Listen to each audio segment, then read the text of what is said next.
Kristen, hey, congratulations for this film, The Cricket's Dance. Thank you so much. I really appreciate it.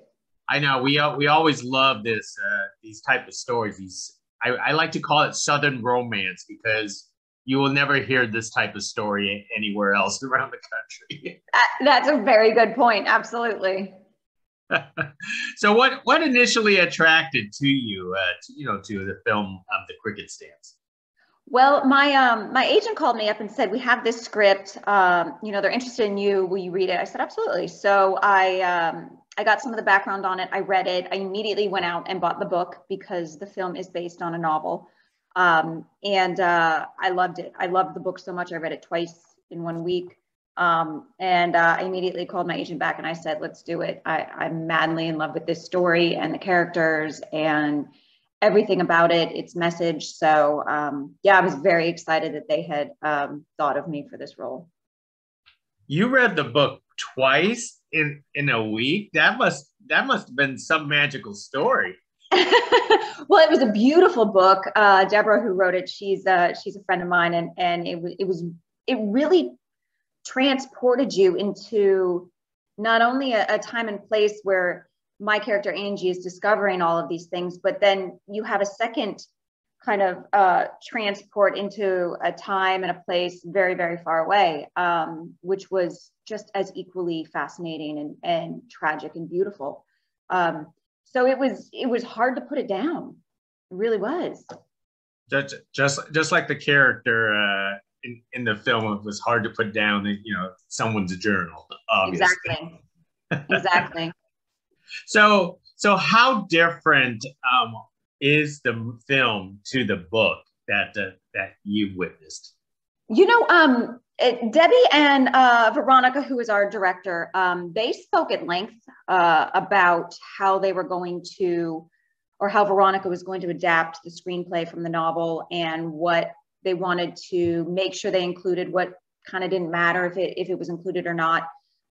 So I think they both had a very similar vision as to what they wanted the story to be. And as far as I know, they were able to obtain that.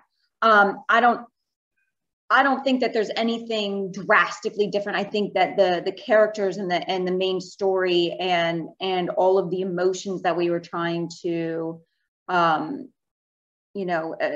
convey and all of the stories, I think those all translated very well.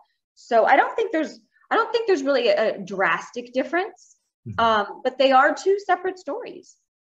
In regards to, Debbie wrote the book and Veronica adapted the screenplay, so they do stand alone, but I think there's a beautiful marriage between the two of them. Now, have you done a lot of romantic films like this before? No, not at all. Usually the horrible character that comes in and ruins the romance.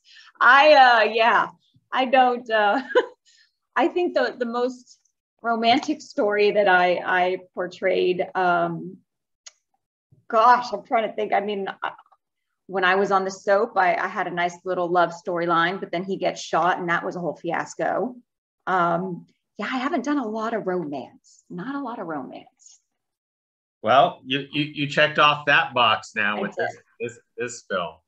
Yes, I did. And I'm very happy to have it be in such a beautiful film. Now, from my understand, this is not your first time working on that Southern accent of yours, right? No. Yeah. Well, I actually did grow up in the South. I grew up, my father was in the Air Force, so we moved a lot. And some people don't consider Florida the South. They consider it its own thing.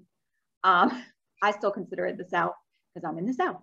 But I lived in Orlando and in the Tampa Bay area for quite some time when I was younger. So there and depending on what town you're in, there's a different dialect for, you go down the street from where I lived in Clearwater in Countryside, and you go to Ocala and there's a whole different dialect, and it's just right up the road. So I understand about all the different Southern dialects, and I actually played a Southern belle, if you will, on Days of Our Lives for a while. So that was a lot of fun as well. Well, then tell us your personal transport into the realm of. Was it Georgia where this was filmed at? Yes, we were in Savannah. Yes. Tell us about going on to that journey to Georgia, Savannah there for yourself.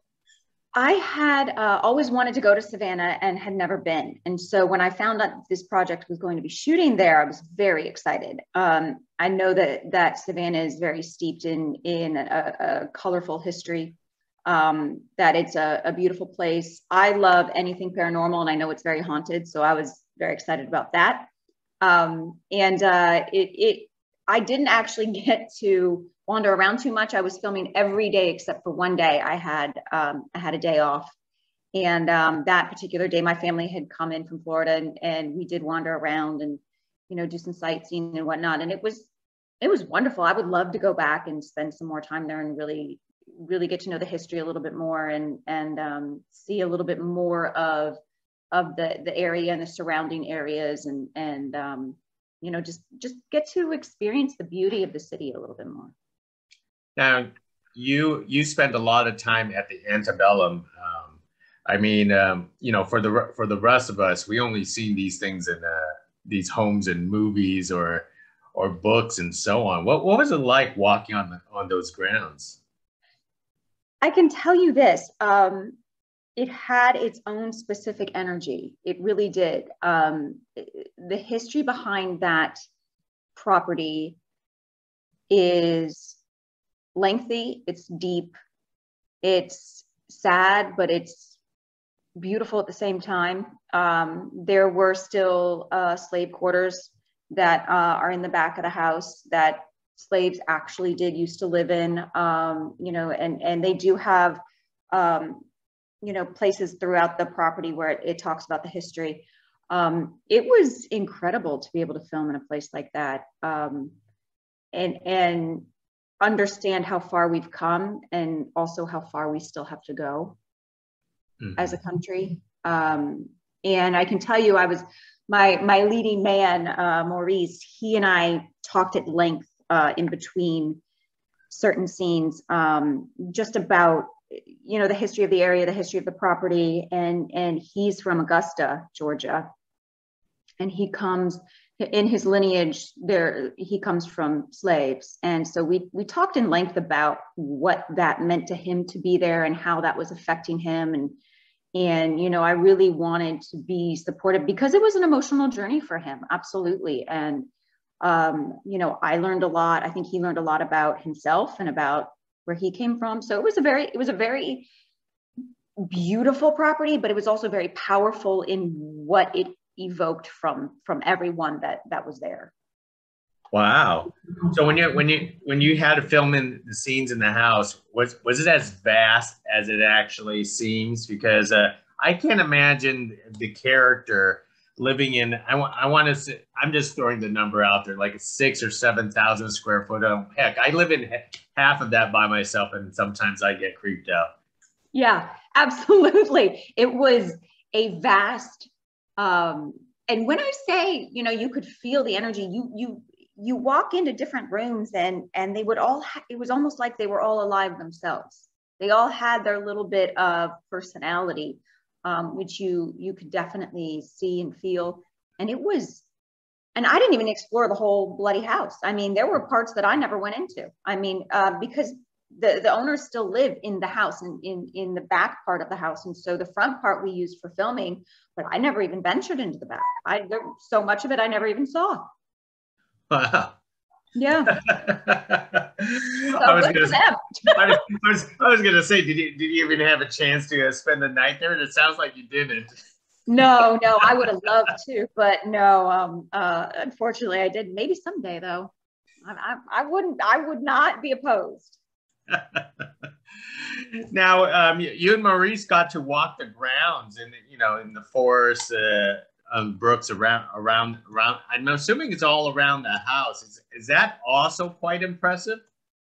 Absolutely. I mean, the upkeep that this house is used a lot for filming. I know that we came in right after an Amazon series had ended, and then there was something else that was starting right after we were leaving. So I know that it's very desirable for filming, and they do a wonderful job of maintaining it, and it is absolutely beautiful. It's hauntingly beautiful, you know. Well, that's a good word to actually describe it. I wasn't sure how long you were on production on the set. Did you have a chance to watch them film the the Civil War era, pre-Civil War era? No, so we did all of the Angie and present day stuff together, and then everyone that was participating in the historical parts came after I had already wrapped and I had left. So unfortunately, I didn't get to witness any of that. And I didn't get to meet anybody that worked on it or anything like that. I mean, the magic of movie making, you can be in 3 films with somebody and never meet them. And I know that they had it a little bit because they were outside and it was hot and, all of these things. And they did a phenomenal job, absolutely phenomenal job in the costumes and just all of it. It was just so beautiful. Well, I didn't get to see it. It's a beautiful movie. That's why I had to ask if you sat around and watch them do it. But you had a lot of scenes with Maurice. How was your co-star in the film? Like, oh, he's amazing. He's absolutely amazing. Getting to know him was a blessing. I don't have enough nice things to say about him. He's kind and lovely, and he's talented, and he's not horrible to look at, and he smells nice. It just, it was great. Because it's not always that way. Trust me, I have had many a co-star where I'm like, why do I have to do this? But he's amazing, and he works all the time. He's a very hard worker, and he's very, very busy. And I was really lucky that he was my leading man. Well, that's why you get paid the big bucks for these type of roles. Now with this romance out of the film out of the way, you want to do more romantic films, or you're back to your tough self again? I wouldn't mind it. I love the variety. I love kind of going on new adventures and having new experiences. And I think this was a lovely change, a lovely escape from what I'm have been doing for so long. And I think it would be nice to do another one. It's interesting having to show up and be vulnerable and not having to show up and be tough, because it's very easy for me to just show up and be tough. So it's more difficult to show up and be vulnerable. So it would be fun to do another one. I know. I was gonna point out was that you had one action scene, and we thought we would cheer for you, but Oh, thank you. Yeah, my one action scene. I know. I'm a badass. Well, that's terrific. Well, Kristen, hey, thank you very much for speaking to us about the cricket dance, and it's lovely to meet you, and hopefully we get to do this again. Thank you so much for having me. I really appreciate it. Hey, thank you. Bye now. Have a good one. Bye.